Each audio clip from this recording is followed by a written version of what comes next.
Pariyaram medical കോളേജിൽ നിന്നും പോസ്റ്റ്മോർട്ടത്തിന് ശേഷം രാവിലെ 10 മണിയോടെ BJP RSS നേതാക്കളും പ്രവർത്തകരും ചേർന്നാണ് മനോജിന്റെ മൃതദേഹം ഏറ്റുവാങ്ങിയത്. തുടർന്ന് വിലാപയാത്രയെ കൊണ്ടുവന്ന മൃതദേഹം തളിപ്പറമ്പ്, കണ്ണൂർ, തലശ്ശേരി എന്നിവിടങ്ങളിൽ പൊതുദർശനത്തിന് വെച്ച ശേഷം സ്വദേശമായ കതിരൂരിലേക്ക് കൊണ്ടുപോയി. ഡയമണ്ട് മുക്കിലെ RSS കാര്യാലയത്തിന് സമീപമാണ് സംസ്കാര ചടങ്ങ് നടന്നത്. BJP നേതാക്കളായ V Muraleedharan, PK Krishnadas, Shobha Surendran, RSS പ്രാന്ത കാര്യവാഹക് P ഗോപാലൻകുട്ടി തുടങ്ങി നൂറുകണക്കിന് ആളുകൾ സംസ്കാര ചടങ്ങിൽ പങ്കെടുത്തു. CPM സംസ്ഥാന നേതൃത്വം ആസൂത്രണം ചെയ്ത് ജില്ലാ നേതൃത്വത്തെ കൊണ്ട് നടപ്പിലാക്കിപ്പിച്ച കൊലപാതകമാണിതെന്ന് BJP ആരോപിച്ചു. ഒന്ന്, മാർക്സിസ്റ്റ് പാർട്ടിയുടെ അഖിലേന്ത്യാ നേതൃത്വവും സംസ്ഥാന നേതൃത്വവും സംയുക്തമായി ആസൂത്രണം ചെയ്ത് ജില്ലാ ഘടകത്തെ കൊണ്ടാണ് ഈ അറുകൊല നടത്തിയിട്ടുള്ളത്.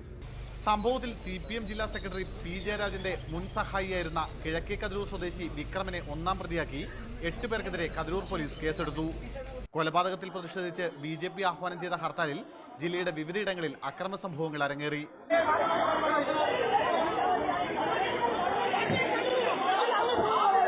മൂന്നുപെരിയ, പെരളശ്ശേരി, മമ്പ്രം, ആടൂർപാലം എന്നിവിടങ്ങളിൽ കടകൾക്കും സ്ഥാപനങ്ങൾക്കും നേരെ ബോംബേറുണ്ടായി. മൂന്നുപെരിയിൽ CPM പ്രവർത്തകരും പോലീസും തമ്മിൽ ഏറെ നേരം സംഘർഷമുണ്ടായി. ദൃശ്യങ്ങൾ പകർത്താൻ ശ്രമിച്ച മീഡിയ വൺ ക്യാമറമാൻ VV ഷിജിത്തിന് അക്രമത്തിനിടയിൽ പരിക്കേറ്റു.